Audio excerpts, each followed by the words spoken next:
The Best of Our Knowledge explores topics on learning, education, and research. Coming up, after 25 years of stumping scientists, a mysterious mollusk found drifting in the ocean off the coast of California has been identified. We'll learn more about this unusual animal. And we'll learn about how human practices can both contribute to and help prevent wildfires. I'm Lucas Willard, host of The Best of Our Knowledge.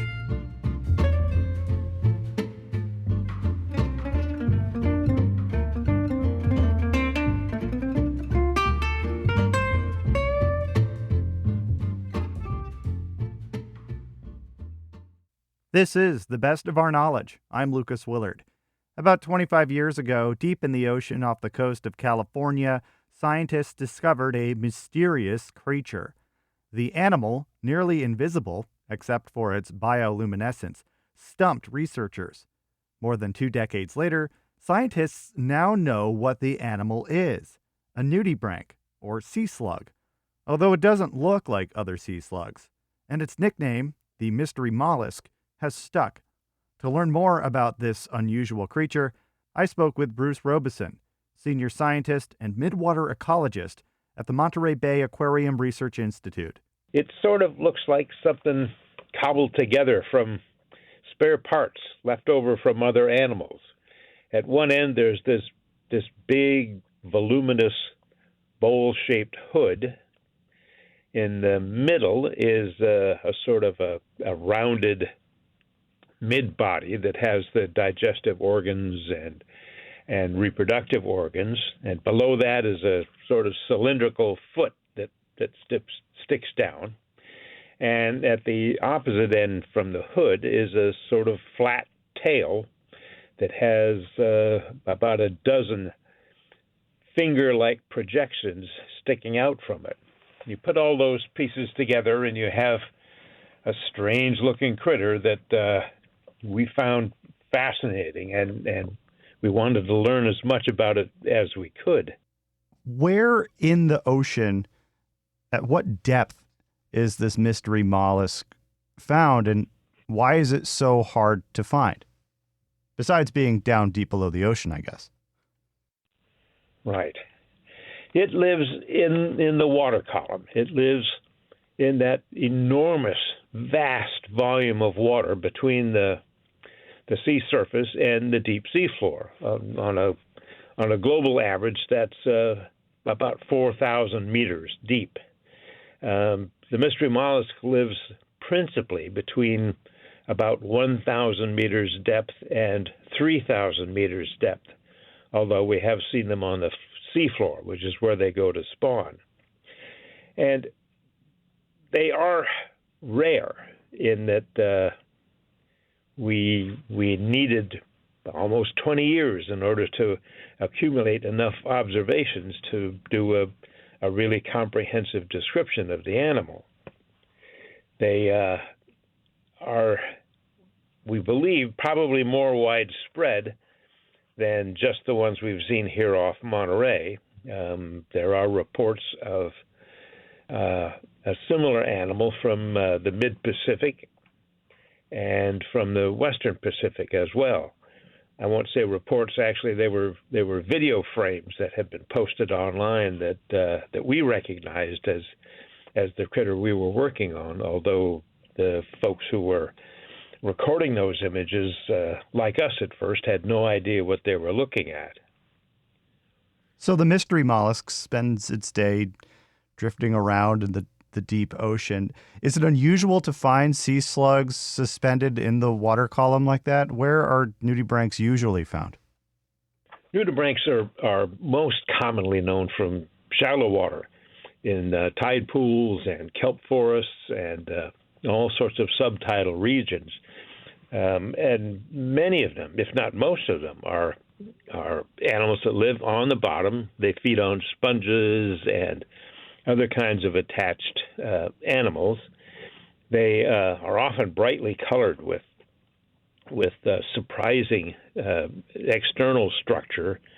They are kind of tough-bodied and fairly well muscled. the mystery mollusk has moved into a different habitat.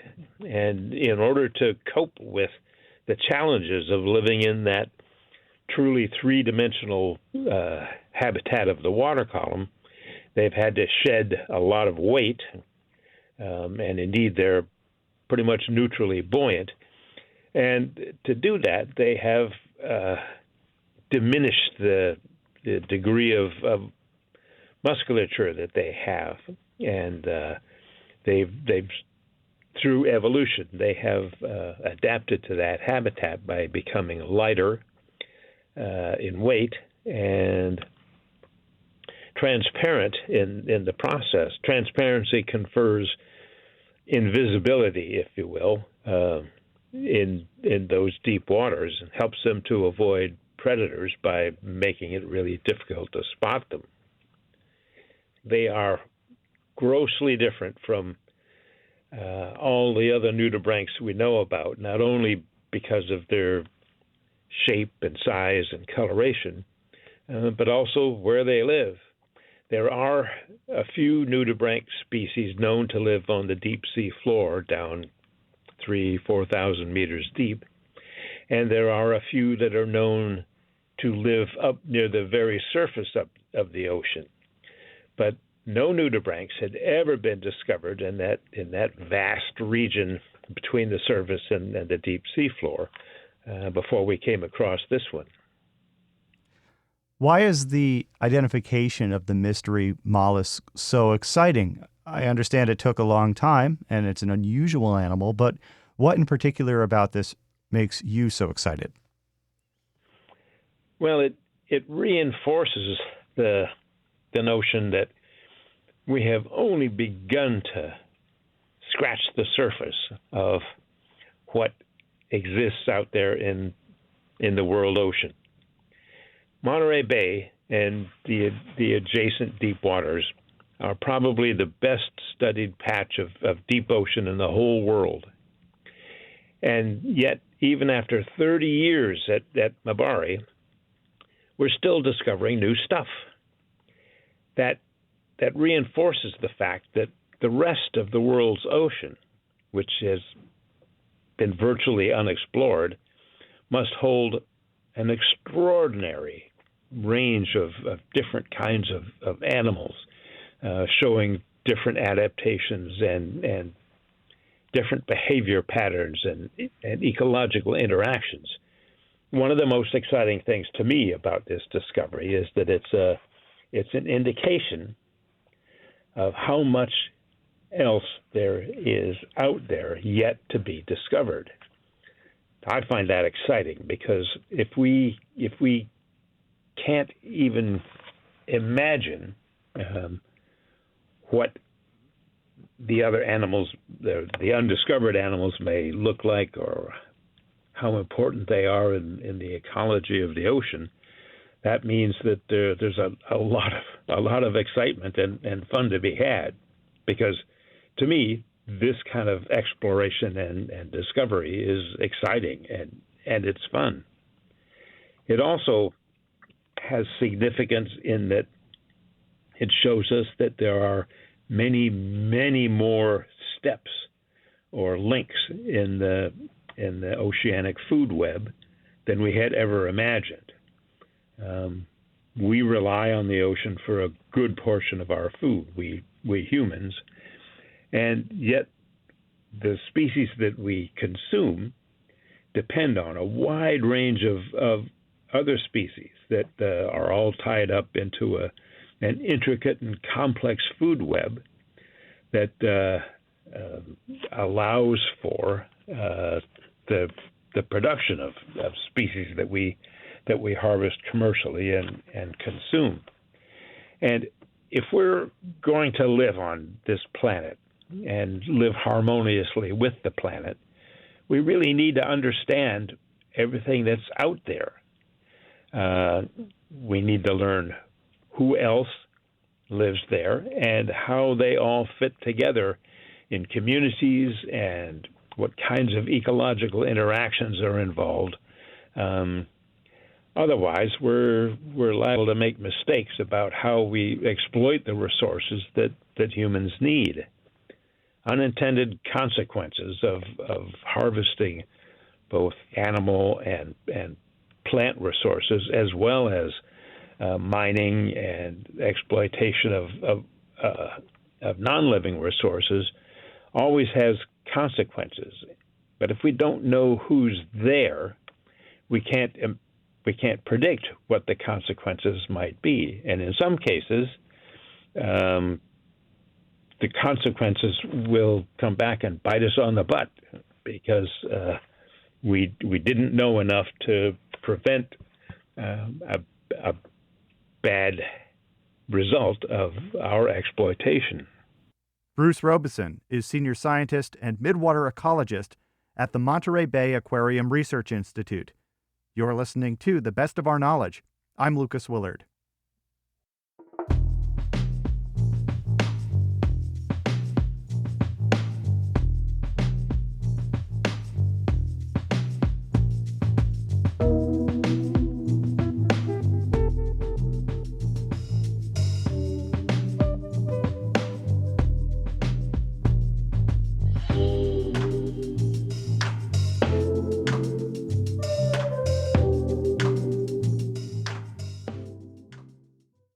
While wildfires are common in the western U.S., dry conditions and warm temperatures helped fuel an unusual autumn wildfire season in northeastern states. But how much do we know about wildfires? And how does human development have a role in contributing to or preventing wildfires? To learn more, The Best of Our Knowledge's Madeline Reynolds spoke with Stephanie Pincel, a professor at the Institute of Environment and Sustainability at UCLA and director of the Institute's California Center for Sustainable Communities. If we roll back the calendar probably a couple hundred years or more, indigenous peoples in the United States used fire to manage vegetation for enhanced grazing for ungulates that they hunted, also to enhance the kinds of vegetation that they collected for food sources. And so the landscapes that Westerners, colonialists, inherited were highly managed landscapes. Coming from Europe, though, where the landscapes had been managed and looked very, very different than the managed landscapes here, they assumed that indigenous peoples did nothing, that they were just, reaping the bounties of the planet without managing the bounties of the planet. And so they excluded fire because they saw fire as a threat to resources. So indigenous peoples practiced, if you wish, controlled burning. That, over the past 100 years, was excluded from landscapes in the United States completely by the Forest Service and by prevailing ideology that forests were good and we needed as many as possible, particularly after the Westerners had cut a lot of them down. So what has happened is, in the view of some, many in fact, there's been an overabundance of forests. The trees are weakened because they don't have enough light, they don't have enough water, they're in great competition with one another for both of those nutrient sources. So the idea is if we reintroduce fire into the landscapes, we will have healthier forests, healthier vegetation, and less prone landscapes because we'll have less dry brush and the trees will be healthier so they will be less prone to burning.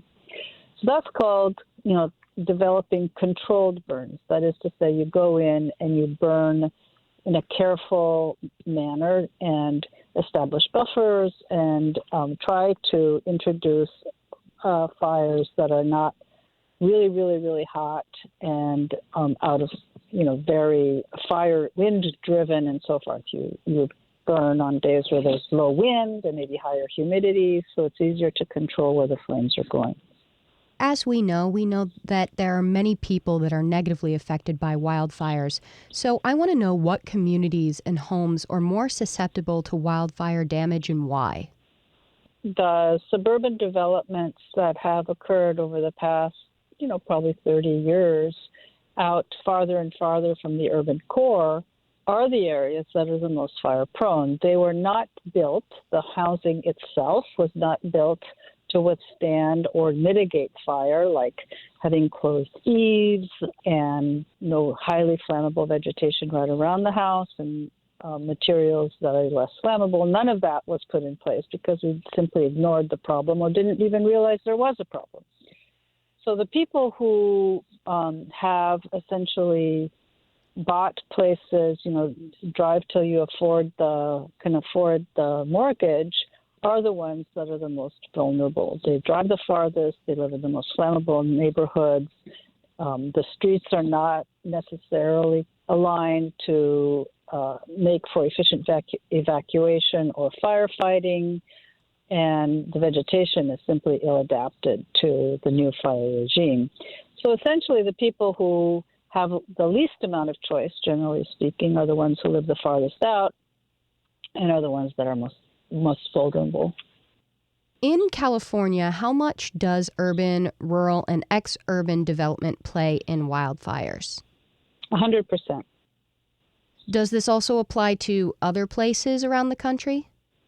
I suspect so, although I'm a Californiaist, so I would not be expert in other places. But if you're building in highly vegetated areas that are on the urban fringe, where there's forest or other kinds of open vegetated areas, and it is getting hotter and warmer, the likelihood is that they will be more susceptible to fire in periods where there's no rain, logically speaking. How is climate change and this urban development into wild areas making wildfires increasingly common? Is climate change a big factor in increasing these wildfires as well? That's always a very tricky question. People like to point the finger at climate change as a kind of independent variable, but you can't. Climate change, first of all, climate change is created by human activity, right? Mm-hmm. The burning of fossil fuels. So in any event, however you want to frame the question, these are human-induced situations. So that's one. Two, if there was no human ignition, which in California accounts for quite a high proportion of the fires, you would not have the fires. So arson, one of the more recent fires was caused by some person pushing a car that was on fire down a canyon. And the whole thing blew up, right? There was an enormous fire after that. Another fire here in my backyard in the interior of LA County was caused by an arsonist. And so, it's easy to say it's climate change, but actually most of the fires, many of the fires are caused by people doing things. So throwing your cigarette butt out the window, having a lawnmower with a poor spark arrestor, arson itself, any number of these things that seem trivial in a time where the vegetation is very dry will cause a big fire, particularly if there are these high winds, the Santa Ana winds in Southern California, which just drive embers, hundreds and hundreds and hundreds of feet away, farther out, and there's very little to do to combat it. It's very difficult to combat it. So to say that it's climate change, yes, in a certain way, it certainly is climate change. It is human-induced, the climate change, and many of the fires are created by people in those places that are very vulnerable to fire, doing unthoughtful things, shall we say. And the more we expand into those areas and people do those things, the more there will be fires. I would love for you to explain the risks it is to build in fire-prone areas. And is there a way to protect them as well? The best way to protect them is not to build there. And, if you want to protect those buildings, they will cost more to build. There's no question about it. We have to make some choices. Fire protection at the building level is very expensive. Fire protection at the community level, that is firefighting, is extremely expensive. The building of places on the urban periphery has external costs that are poorly accounted for. More infrastructure that goes out there, the county or the city ends up paying for, even if the developer builds it. More commuting, so more greenhouse gas emissions, and or the need to mine more lithium for more cars. I mean, we're really not building appropriately for the climate that we have created. And many of those buildings are not really situated in places where the high impacts of high heat will be mitigated by the way the building is built. So you need more energy for air conditioning, right? It's a kind of big set of consequences of being attached to this idea that we can live these kind of semi-rural lifestyles without really making a commitment to being semi-rural. We want all the amenities of living in the city, but out there in some kind of semi-rural paradise, which is highly flammable and has all these other consequences. Does aging infrastructure, even aging electrical infrastructure, pose any major risks to contributing to wildfires? And if so, is there any way to fix it? Ooh, that's a really big question. Great question. I like that question. Thank you. The utilities, I can speak about California because, again, this is the place I live and the place I know. The investor-owned utilities, the privately owned utilities, have had a track record that's been well documented that over the past 20 years, I would say, maybe even a little bit more, the emphasis has been to increase shareholder revenue. And that has come at the expense of investing in infrastructure maintenance. So the big Paradise Fire, where the city of Paradise burned down and a bunch of people died up in northern California, was caused by the failure of a metal hook that held the wires up above the forest canopy. That hook had been manufactured in about 1920 and had not been replaced. That's because, one, the utility decided that it did not really need to invest in making sure the infrastructure was maintained. And interestingly enough, too, they didn't really believe that there was the problem of climate change at all at the time. So they didn't feel it was necessary to go out and make sure that the wires were not hanging over trees and so on and so forth. So the fact is that these utilities have old infrastructure, and what they are now doing is charging the ratepayers higher fees in order to spend the money to refurbish and harden the infrastructure. And they are intending to build many more transmission lines because we're building centralized solar and wind farms in order to increase the renewable portfolios of, in general. Now, there is a better alternative, in my opinion, and that is the distributed energy resource approach. The distributed energy resource approach means that you're generating your electricity much closer to where you are serving it. Rooftop solar, microgrids, community solar facilities, and so on, where you shorten the transmission needed and really generate closer to where the clients are. And you couple that with a lot of investment in battery storage to overcome the intermittency problem because the sun doesn't shine in the middle of the night. So, yes, there are very valid and very well thought out alternatives, but they don't suit the business model of the utility quite so well. Do you believe there are any policy changes that are needed to prevent wildfires? Yeah, well, there are a lot of policies, actually, that accumulate, right? So one is to expand the use of controlled burning, which is a science and a skill that we are not super well practiced at. So we need to really learn how to do this well. And we need to understand that it's going to be expensive and it's going to take a long time. So we don't blink an eye when there's a fire at how much money it takes to fight that fire, and it takes a lot of money. And these are kind of like special appropriations because it absolutely needs to be done. The money it requires to do the controlled burning is much harder to get. Prevention is always harder than, the emergency. We need to be able to spend the money it takes and the time it takes to do the controlled burning, and we need to educate people about good fire. There is good fire.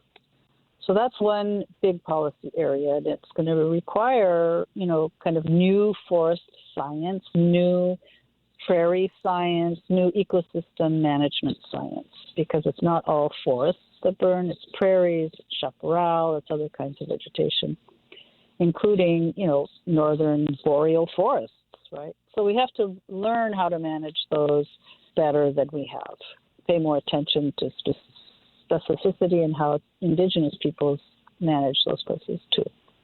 The other thing that I think is really, really going to have to be a policy is a very serious fire hazard assessment process in the process of approving new land developments. And if there is a high likelihood of fire flammability, those places simply should not be built. Otherwise, it's costing everybody a lot of money, and there's an enormous amount of heartbreak, and the insurance companies are increasingly saying, no, we're not going to insure there, right? So that it causes trauma if we're not able to say no and to redirect investment into places where there's less likelihood of being exposed to hazards. Stephanie Pincel is a professor at the Institute of Environment and Sustainability at UCLA and director of the Institute's California Center for Sustainable Communities. She spoke with the Best of Our Knowledge's Madeline Reynolds. If you'd like to tell the Best of Our Knowledge what you think, send us an email at knowledge@wamc.org. You can listen to the Best of Our Knowledge anytime as a podcast, downloadable wherever you get your podcasts. If you want to catch up on past episodes or hear more WAMC National Productions programs on the news, academic study, books, women's issues, the media, and the environment, visit WAMCpodcasts.org.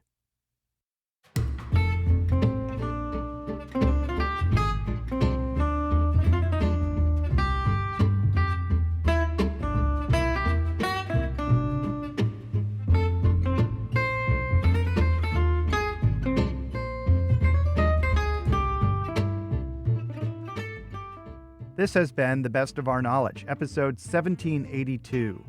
The Best of Our Knowledge is a national production of WAMC Northeast Public Radio. Thanks to associate producer Madeline Reynolds. The latest on all National Productions programs is available via the Airwaves newsletter and our flagship station's website, WAMC.org. Until next time, I'm Lucas Willard.